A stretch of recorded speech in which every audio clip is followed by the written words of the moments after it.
Ninong A, welcome back to the show. Thank you. Kamusta ka? Give me the longest answer possible. I've been productive. Kasi I just came back from a trip to Europe with my parents and first time kong mag-complete ng simbang gabi after so many years. Pero dahil na-excite ako, I did 2 lots of simbang gabi. So sa isang simbahan kasi sa gabi talaga yung simbang gabi nila. I think it was like 8 p.m. So I did 1 set there. Tapos sa madaling araw naman do sa main church namin. So I did 2 lots. Tapos celebrated Christmas and then umalis ulit kami nung after Christmas, nung Boxing Day. So we just got back from Japan, Korea, China. So it's been productive kasi rest. Pag-rest and rest is very productive. Tapos spend some time writing. So yes, life is good. So you've been to Europe for how many times na? I lost count na eh. 5 times? 5 times with your parents. No, I mean, first time ko with my parents, but I've been in and out a few times. But you went to Japan first time. Mm-hmm. How would you describe Japan in 1 paragraph? Imagine Tokyo has a population of 12 million. So that's like the population of Sydney and Melbourne combined. Kulang pa. So it's a very, very big city. Ewan ko, pag pumunta ka sa 7-Eleven, for example, dito, it feels vanilla compared sa 7-Eleven nila. Ang daming choices of drinks, ang daming options na you just don't get in one spot. Ano pa ba? Siguro masaya kasi it's home of anime and I'm a fan. So maraming temples. I think ang hirap in 1 paragraph pala. Why do you think Japan is very popular travel destinations for Pinoys? Kasi masarap yung food. The seafood masarap yung seafood dito sa Australia, but seafood in Sapporo is just a notch higher. It's just next level. And I think I can eat there for the rest of my life and I'll be satisfied. Japan is a very advanced country compared to the Philippines, Thailand, Indonesia. I think also even Australia. What do you think yung mga qualities ng Japanese people? Like work ethics, lifestyle and mindset that we can learn, we can adapt in Filipino culture that maybe can help us grow and advance faster? Oh, I don't know about work culture kasi I didn't go there for work.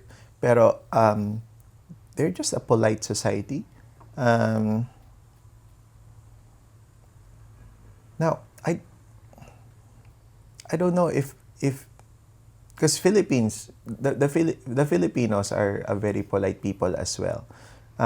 Pero I think again, yung mga Japanese they're magaling sila dun sa attention to detail. I don't know if you've noticed a difference kung pagupit ka sa Filipino na barbero tapos magpagupit ka sa Japanese na hairstylist. May mga maliliit na details. For example, sa barbero, 'di ba, ikaw yung mag-a-adjust. Uupo ka, iikot ka para umupo sa upuan. Sila, they will turn the seat for you. So just small differences like that. Pero those small differences, they add up eh. So, pagka kinompound mo yung maliliit na difference na yun, you will notice na maganda pala kung ganun yung society mo na ginagalawan. I think that's why people enjoy it when they go traveling there. So different. So Japan, they have very delicious food, high quality food. So when people go there, they eat a lot. But why do you think yung obesity rate ng Japan is very low compared to America, Australia, even Philippines? Oh, again, I wouldn't be able to speak on their behalf. Pero when I was there, we were doing 25,000-30,000 steps a day kasi we were walking around a lot. The portions are not big as well. I think more than, kasi masarap yung food, di ba? Pero masarap din naman yung food sa Philippines. Pero the presentation is different. Parang bubusugin mo muna yung mata mo bago busugin yung stomach mo. So I think it's all part of the presentation. Yung the preparation is done meticulously. So kahit maliit lang, you enjoy it. Parang parang hindi ka kumakain kasi gutom ka. You try it because you enjoy the taste. You like the taste of it. So, and there's the difference there kasi you don't eat until you're oversatiated. You eat because you enjoy it and then you're done. Parang I can't recall, parang you have to there was a book written by a Japanese author na you eat until you're 90% full or 80% full. You don't eat until you're over 100% na full. So, ayun. Posible pa din ba on this day and age to retire at the age of 40 and have 13 investment properties like what you did here in Australia? I think ikaw naman magsaset ng limit na yun eh. Pero the first question there is, do you need 13 properties to retire comfortably? Kasi baka hindi naman kailangan 13. Maybe if you keep your spending in retirement reasonable, you won't need 13. Maybe you can get away with 3 or 4 or 5. And then just stop there. Bakit kailangan mag-13? Posible bang makaretire ng 40? It depends on what age you are starting at now. Kung mag-start ka in your 20s, natural, posible. If you're starting at 38, how? How can you make it possible? Di tumaya ka sa loto or mag-asawa ka ng mayaman. Pero through property investing, it will be very difficult kasi no matter how good you are at investing in property, you cannot expect to harvest after planting 2 years prior. So it depends on what age you are at. You told me before yung theory mo about 7 donuts. Can you remind me about that theory? The 7 donuts theory. Okay. So kunyari, gutom na gutom ka. Tapos, hinarapan ka ng isang box ng donuts. So, 1 dozen of donuts. So, kain ka ng una. Yung very first donut na kakainin mo, sasabihin mo parang, napakasarap naman ito. Ito na yung best donut na natikman ko. Pero kasi, gutom na gutom ka eh. So yung very first donut na yon, parang hulog ng langit. Napakasarap. Tapos, pag sinabi, sige, kumain ka pa. Kain ka ng second donut. And then you eat your third donut. By the time pagka after ng third, parang umay ka na. Pagod ka na. Kumain ng donut. Pero, pag tinutukan ka ng barel, sabihin, kainin mo yung fourth. Diba? Hawakan mo pa lang, parang masuka-suka ka na. Kasi, donut na naman. Wala bang iba? Pero, pag tinutukan ka ng barel, o tinutukan ng barel yung mahal mo sa buhay, sabihin, sige ka, pag hindi mo kinain yung fifth, yung sixth donut, yung seventh donut, tignan natin mangyayari. Pupwersahin mo na ngayon sarili mo to eat the succeeding donuts. Pero, you would hate it. You would hate that donut. But it came from exactly the same box. Came from the same store. Walang nagbago do sa donut. Ang nagbago yung pananaw mo. So, ayun, take it for what it is. And it can be the same for different aspects of life. So So everything in moderation. the key message of the donut theory in one line is what? Everything in moderation. Unless tutukan ka ng baril. Then you do it for a different reason. Kasalanan din daw ng mga landlords and investment property owners yung housing crisis in Australia. Do you agree or disagree? Well, maybe define what the housing crisis is. Is it kulang sa bahay? If so, why blame the landlords? Kasi they're providing housing eh. Kung wala yung landlords na nagpaparent, where will those people live? So, rather than having that kind of mindset na blaming others, be solutions focused. Mag-problem solve ka. Now, kung wala ba yung landlords, sa tingin mo, mababa yung presyo ng bahay? Kasi someone else will buy those houses eh. Kunyari, hindi ako bumili ng mga bahay back in the day. Do you really think that prices will be half the price that they are now? I doubt it. And kahit mababa pa yung presyo na yun, I'm sure may reklamo ka pa rin. Kasi, reklamador ka in real life. So, I am not the issue. Your mindset is. But how do you think the Australian government can solve the housing crisis in Australia? Again, define what the housing crisis is for you. Kung wala lang matirhan yung mga tao, then there are rental properties out there. Ang problema kasi, those people are choosy. They have a budget for an apartment an hour away from the city pero gusto nila sa harbor sila tumira. Hindi housing crisis yun. It's unreasonable expectation. So, manage the expectation. It's not the government's role to provide you with housing. No one owes you anything. You have to remember that.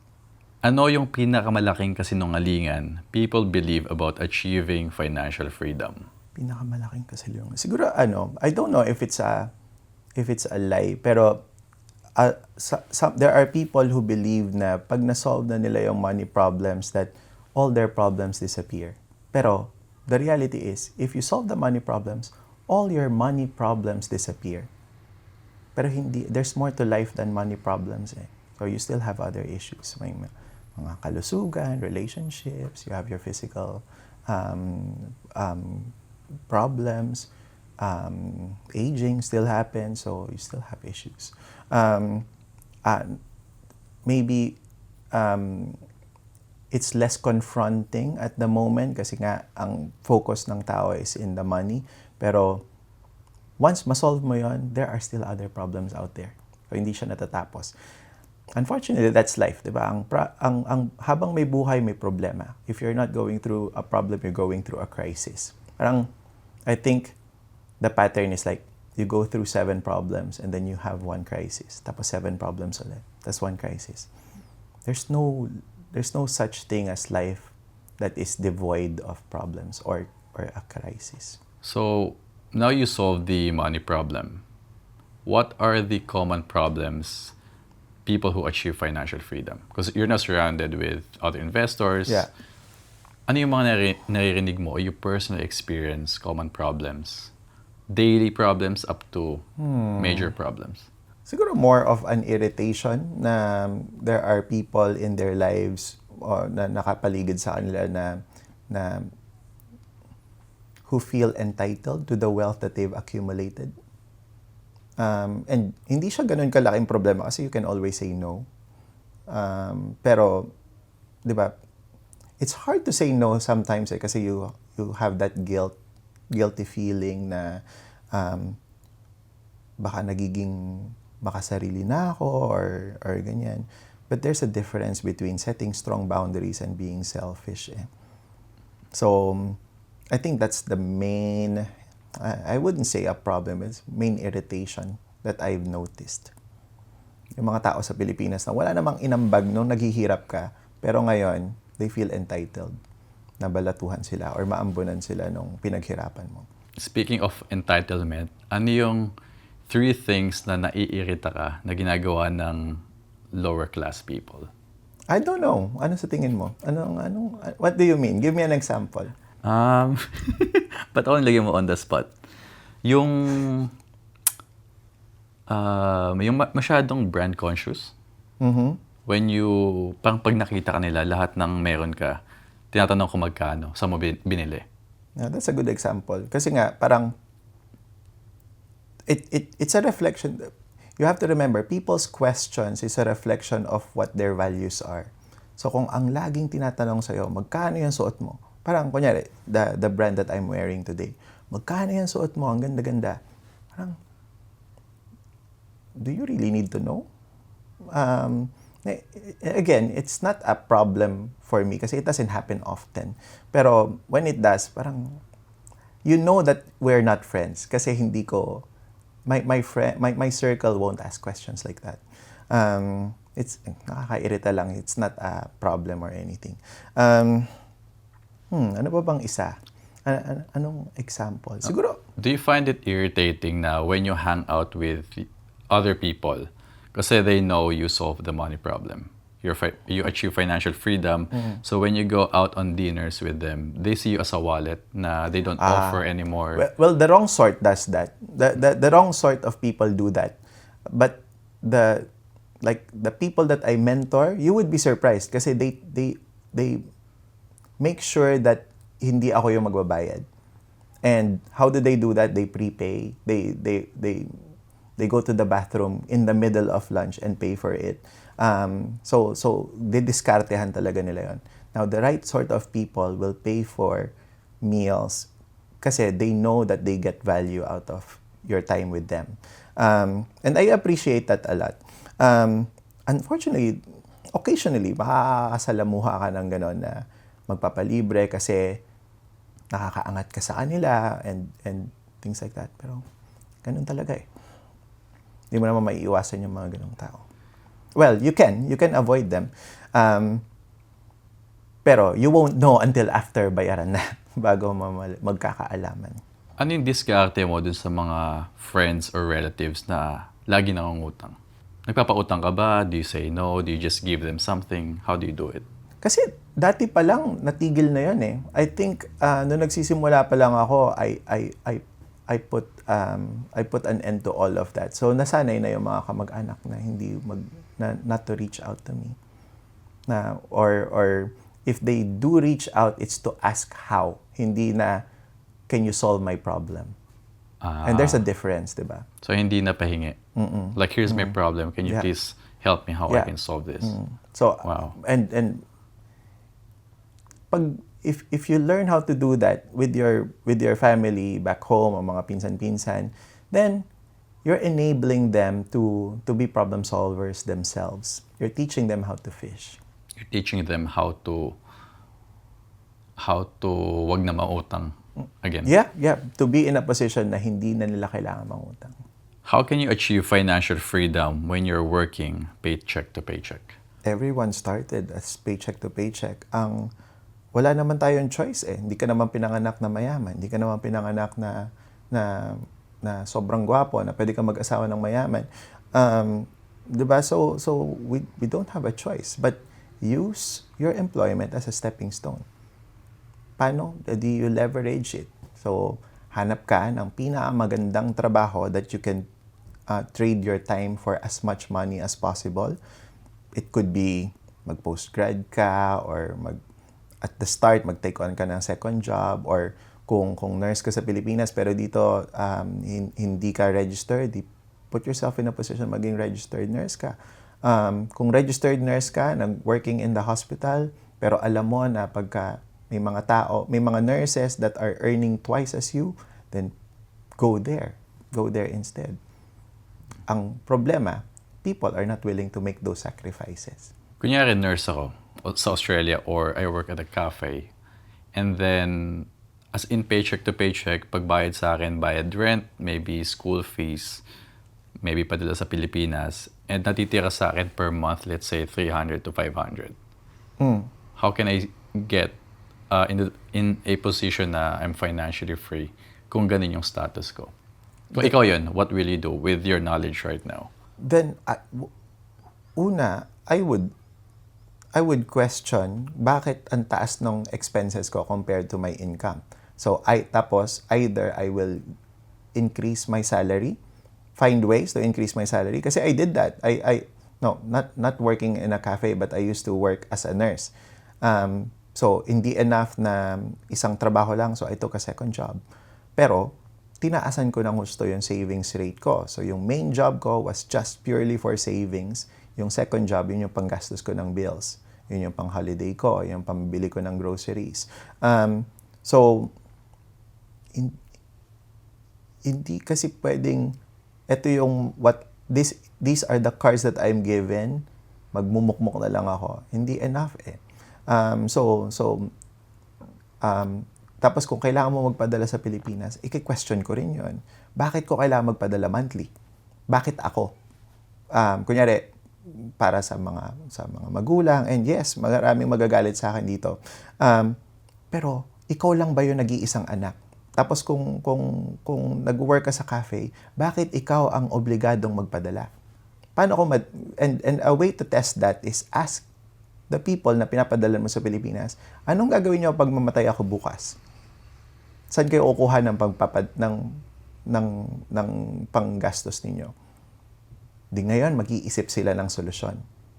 And then, execute it. O sige po, kung assume nyo na mamamatay ako bukas, pwede bang kumilos na kayo ngayon? So, start applying for jobs kung kinakailangan.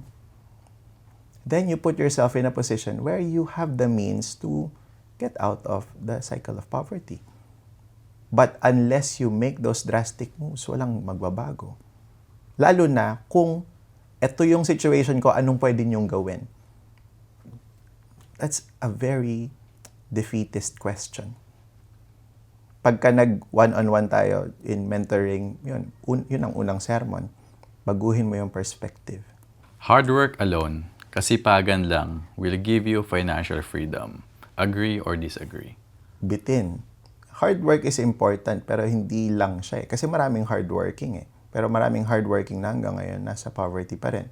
Bakit? Kasi for various reasons. Medyo siguro kulang sa diskarte or they don't know how to leverage. So leveraging means may kasabayan ka na is doing better than you. Kaysa mainggit ka, tanungin mo, what did you do differently? Pareho tayo ng school na pinanggalingan, pareho tayo ng sweldo. What did you do differently? Bakit ka nakaangat? Then you improve. So, I think kulang yung hard work. It's not enough. It's incomplete. So, you achieve financial freedom. Pero bakit hindi ka nakatira sa malaking mansyon? Bakit hindi ka lagi lumilipad ng business or first class? Why are you not driving a very expensive car like Ferrari? Bakit hindi ka lagi nakasuot ng big brands like LV or Dior? What's the point? It doesn't define who I am. I live comfortably. And that's enough. I don't want a mansion kasi ang hirap linisin. I don't want the maintenance. Masaya ako na single story yung bahay namin. Madaling i-maintain. You don't have to fill it with junk. I have enough space in the walls for my paintings. Okay na sa akin yun. Do I do showy brands? Hindi. It's just not who I am. Real estate investing is a form of greediness. Do you agree or disagree? Define greediness. Parang, am I doing it so that I can hoard all the wealth? Or am I doing it so that I can live my life to the fullest? Answering my calling. Kasi, kung hindi ako nag-investing nung bata ako, where will I get the free time to answer people's calls? So, it's just a matter of perspective. Anong advice mo sa mga taong walang ginawa kung hindi magreklamo sa buhay? Push mo yan. Saan makakarating yung pagrereklamo mo? I think those people... Pero saan nagmumula yun? Bakit sila lagi nagreklamo instead of finding solution? I think those people have decided na they don't have the capacity to change their personal circumstances. Therefore, magrereklamo na lang sila. Bakit? I think when you're bitter, you don't want to do it on your own. You don't want to be bitter on your own. Naghahanap ka ng karamay. And kapag ka nagreklamo ka, pero pag nagreklamo ka, especially on social media, magreklamo ka on someone's page, meron at merong susuporta sa'yo eh. Other people who are bitter as well. So misery loves company. So nagkakampi-kampihan sila. And then, for some reason, they find joy in that. Lahat sila nagkakatipon-tipon, na sinisiraan yung taong gumagawa ng video. Edi, more power to you. Pero, saan ka dadamputin at the end of the day? What do you think is the number one reason why poor people stay poor while the rich people get richer? Number one reason? Siguro it's lack of information of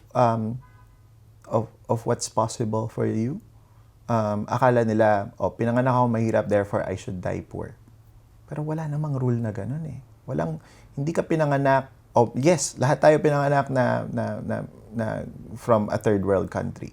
Some are better off than others. Pero lahat tayo pinanganak na kailangan mag-employ to survive.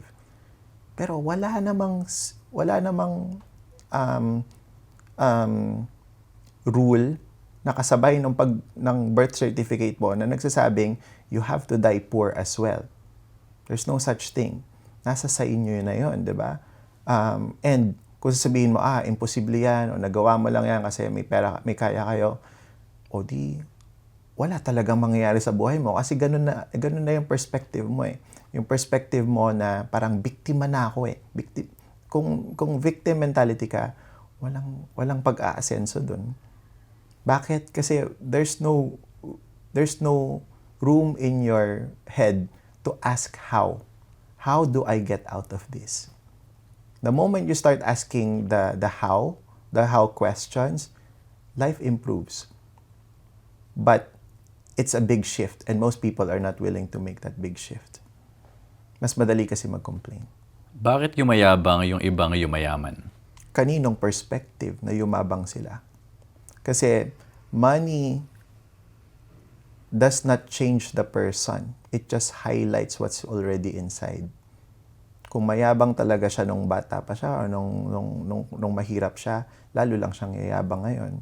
Kung mabait siya before, ma-highlight lang yun. So, I don't think money changes people. If anything, it's a magnifying glass. So, it highlights who you are deep inside from the start. Kasi now you have the means to showcase it. Marami akong kilalang mayaman na hindi naman mayabang. Ano yung financial mistake na muntik nang sumira ng buhay mo? Muntik sumira ng buhay ko. Siguro listening to the wrong advice. And I wrote about it in the second book kasi it happened a few times eh.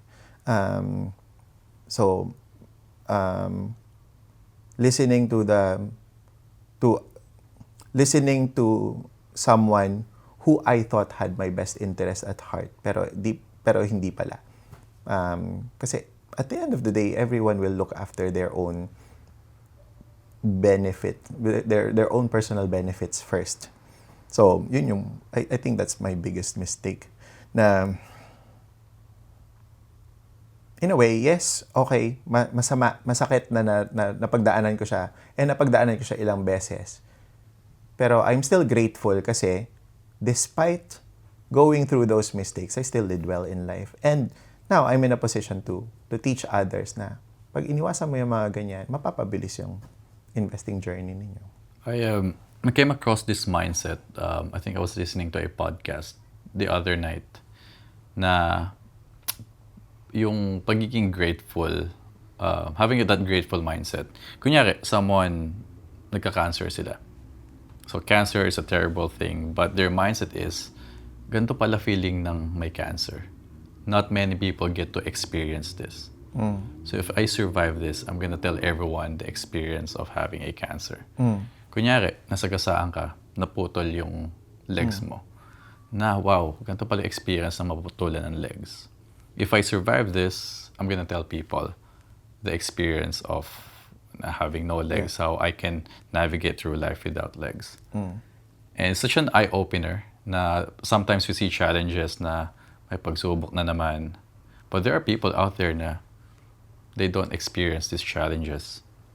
And they Yeah. don't have real testimony to share to the world. Yeah, and that's one thing about experience, Em. You can learn from it even if you don't experience it firsthand. The important thing is kung ikaw yung naka-experience nun, is that you take out the lesson and you share it para you can help people around you. Kung sino man yung makakarinig ng story mo, they might benefit if they take it proper. Kasi you can dish you can dish the lesson but you cannot absorb it for other people. So, pero if you share it, meron at meron yan na makakaintindi and they will take it on. And then, as a result, magi-improve yung buhay nila. Di okay na yun. Kahit isa lang eh. Kaya I do the videos kahit na, kunyari, even at the risk na magmukha akong tanga dahil ang bobo mo naman, paulit-ulit yung mistake mo. Doesn't matter. It doesn't matter kasi if it will help someone else, I'd rather risk magmukhang tanga. Ano naman, kung magmukha akong tanga, ikahihirap ko ba yun? Ikahiyaman ko ba yun? Di ba hindi? It doesn't matter. Pero, kung may matulungan na tao, tapos matulungan niya yung pamilya niya as a result, it's worth doing.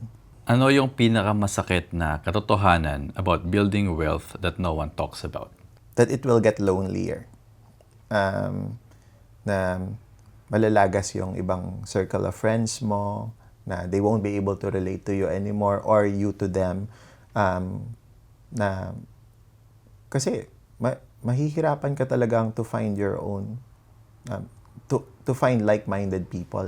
Konti lang talaga yung that are everyone wants it but not everyone is going for it.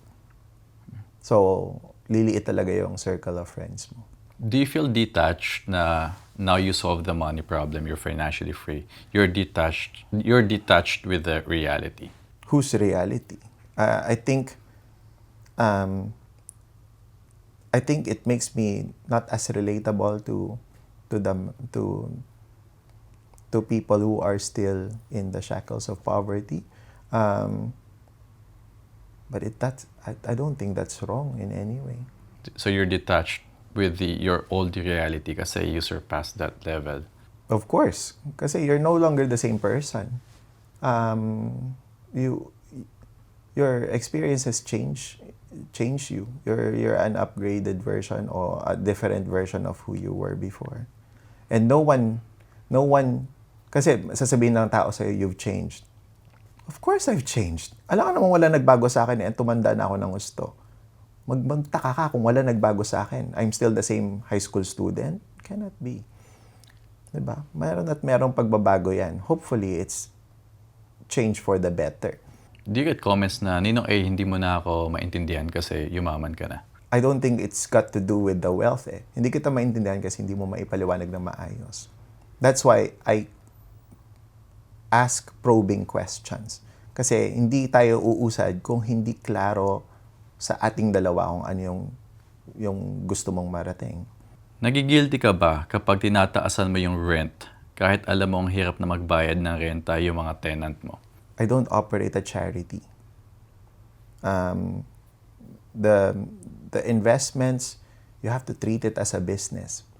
And the moment i-confuse mo yung charity sa business, malulugi yung business. Pag nalugi yung business, you will go back to employment. So, sino bang priority, ako or sila? Kasi I don't raise my rents unreasonably. You go where the market goes. Adi hanap sila ng iba kung masyadong sa tingin nila masyadong mataas. And then someone else will take over. Was there a point na nagbaba ka ng rent? If the market calls for it, I don't think it ever happened. It's always going up. Mapataas o mapababa yung property prices. The rent is always going up kasi the population goes up. Ano yung biggest financial regret you have? I don't know if it's a regret. Maybe not starting investing earlier. Kasi ang ginawa ko, I spent time plugging the holes in the bucket first. So, inuna ko na nag-set up kasi yung parents ko ng school canteen sa Pilipinas. So, inuna ko yon. Tapos yung hospital shares. So, na-delay yung start ko ng property investing. Pero in the meantime, hindi naman ako hinintay ng presyo ng properties, diba? So, I wouldn't call it regret, pero siguro if I could have a redo of of the whole thing, I would have started investing early. Then you have more time in the market. Then you have time working harder for you. Ang dami pa rin ako confused dito eh. Can you explain to me how can you make your money work for you? Anong magandang example? Siguro, kagabi, we were talking about $100,000. So, kunyari yung $100,000 mo, nakatago lang sa bangko. That same 100,000 ko, kasi when I started investing, I had the same savings, 100,000. So, I used that to leverage, to buy properties. Yes, may utang, pero it's good debt. And kung hindi mo naiintindihan yung good debt and bad debt, then I would suggest you go back and study it, learn the difference. Because I used leverage, so yung 100,000, pinambili ko ng multiple properties that enabled those properties to be under my name. So, tumataas yung value nun para sa akin, hindi para sa bangko, para sa akin. Tapos, kaya nag-grow yung net worth ko. Now, kung itatago lang sa bangko, magkano lang i-grow nun? Tapos taxable pa yun. So, that's how you make money work hard for you. Ang dami nagsasabi na sinuwerte ka lang kasi nakabili ka ng madaming property when the prices were low. Ngayon mo daw gawin yan, hindi mo na yan magagawa. Swerte talaga ako kasi when I saw the opportunities, I was prepared. And that's what luck is. Luck is when you are prepared and then you see opportunities. And you grab it. Pero kung nakikita mo nga yung opportunities, wala ka namang preparation. Kasi wala kang funds, wala kang serviceability, wala kang borrowing capacity. Ano yun? It's just another form of entertainment. So, yes, I was lucky. And ano yung second part ng question, yung kung gagawin mo ngayon, hindi mo, kung ngayon mangyayari, hindi mo magagawa? Yeah. False. Kasi ang dami kong graduates na ngayon lang naman sila nagsisimula eh. Ang dami kong graduates na nagsimula ngayon lang. Kailan lang naman ako nag-start magturo? 2021. So, kung nagawa nila ngayon, yung question mo is false. Well, yung claim is false. Hindi ka ba nalulungkot na at the age of 40, retired ka na, you solved the money problem, tapos most people around you, people your age, are still figuring out life?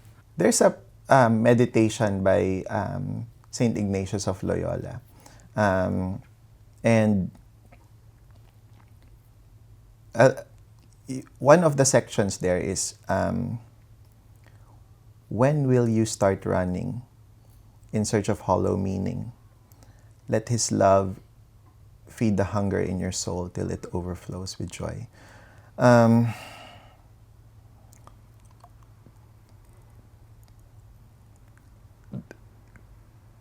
If you can define what God's love is for you, kasi very personal yan eh, then hindi mo may isip yung lungkot, yung parang kailan ba ako sasaya. You won't chase happiness. Kasi may purpose ka eh. So, sa akin, personally, yung definition ko ng God's love is in talking to people, in seeing the mind shift na parang they started the phone call na with the resolve na parang, okay, magiging employee ako until I'm 70, to now, nagkaroon na sila ng pag-asa na, actually, I can retire in 9 years. For me, that is, those moments are when I feel na ito yung purpose ko in life, na this is my definition of God's love, na kung isa-search ko tong mga moments na to, if I just continue doing what I do, then wala nang point na malungkot or hindi mo na siya maiisip eh. You're too busy. You're too busy doing God's work. You're too busy basking in God's love. Na you don't have that feeling of loneliness. Or yung kakulangan, yung hunger in your soul. Kung bukas nawala lahat ng yaman mo, all your 13 properties, Picasso paintings, expensive watches, everything nawala lahat, what will you do para bumangon ulit?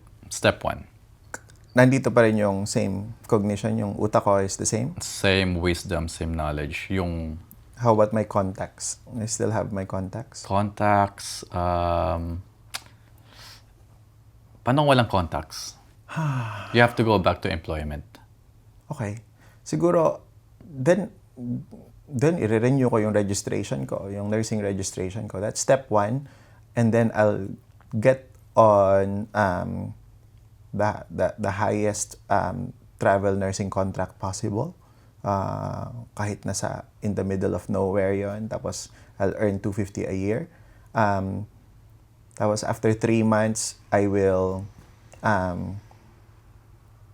go to the bank and say, this is my annualized salary. How much can you lend me? And then I will rebuild the portfolio. But I will do it a lot faster. Siguro I can do that in maybe 18 months. But not to 13. Siguro I'll stop at 4 or 5. So 18 months, you can get up to 4 properties Yeah. at 250K salary. Kung ako lang ba mag-isa or with Victor? Ikaw lang. Yeah, I can do that. If it's with Victor, kasi engineer siya, he will probably go back to working as well. Pero as a FIFO worker, again, that's another 200,000 or 250,000. And I think we can do that in under a year. So with 250K salary in 18 months, how did you come up with 4 properties? Magkano yung price range? Kasi the price range is secondary. The important thing is if you keep on buying investment properties that will generate you income. So income generating properties, kasi hindi lang yung serviceability mo yung gagamitin. It's also the serviceability coming from the rental income, the tax return that you will get as a result. All of that gets factored in. And do you need to make sure each property positive gearing sila? Not at the start. Pero, kasi wala namang ganun eh. Well, makakakuha ka ng positively geared property pero they're not necessarily right for you long term. Kasi bakit? Kasi ang magsasuffer doon yung capital gains niya. Eh ako, I wouldn't, kung mazi-zero ako, tapos babalik ulit, I have to rebuild it. I don't want to keep on working until I'm 67 or 70. Gagawin ko lang siya, tatapusin ko, and then I will go back to retirement. Okay, so nawala lahat, naging nurse ka ulit. How many years will it take you to get to financially free and mag-retire ulit? Magre-reset kasi yun eh. So pero I will buy the 4 or the 5 properties as soon as possible. So in 18 months, kung single ako, tas kung kasama si Victor in 9 months or 10 months, I'll do that and then wait for the first property to double, and then ganun ulit, resume the retirement. In the meantime, mag-work na lang siguro kasi kung travel nurse na 250 a year, I don't need 250 a year. Kung tapos na, kung nabili na yung mga bahay, I just need it for the serviceability.